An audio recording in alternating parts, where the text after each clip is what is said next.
We're at the Bank for Liberation block party celebrating Recycle, V, and Reinvest. We had an awesome year this year. So many projects, so many opportunities with children, teaching them sustainability. I'm here with my guy, Fred O'Connell.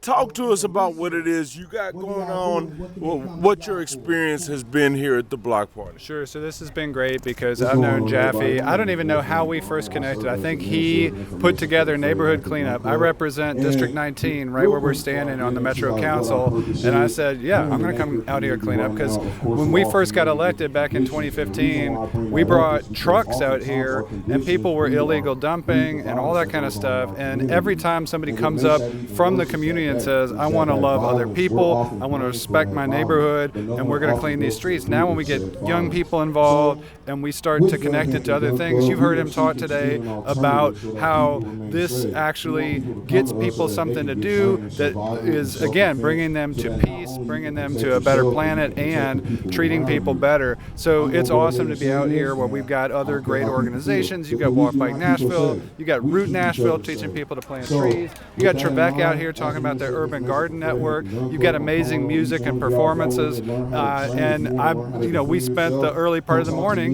cleaning up the neighborhood to get ready for this. So now you look around as people come to this block party, the streets are just perfectly clean. No doubt. Do you feel as though like the cleanup that represents some sort of sense of ownership? Because you think about certain communities with the immaculate lawns, et cetera, and you're like, no one would litter here, no one would damage any of the property here because it's valued. Do you feel like there's a connection between like a sense of ownership and like removing the trash? Absolutely, because we just heard it earlier where it's sort of that sense of if you are in a community that you have felt like it's always been a certain way, and then you suddenly see your neighbors coming together to do this thing together, you can stand with them, and at the end of the day, when you wake up the next day, the streets right in front of your house are clean. And it's a very empowering thing, and it really, I think, helps everybody who participates take ownership of their community together. One last question, Fred.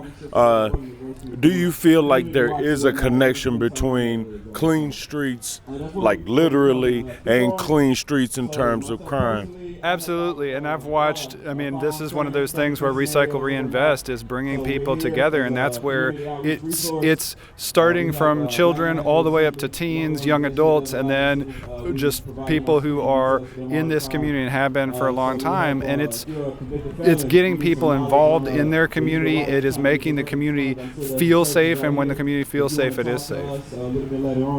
You heard it from Fred O'Connell. We're at the BLKBLOOD Voices podcast. We're on the BLKBLOOD Voices podcast. We're at Bank for Liberation. Fred, I appreciate you. Thank you for coming through. You guys got to come on down.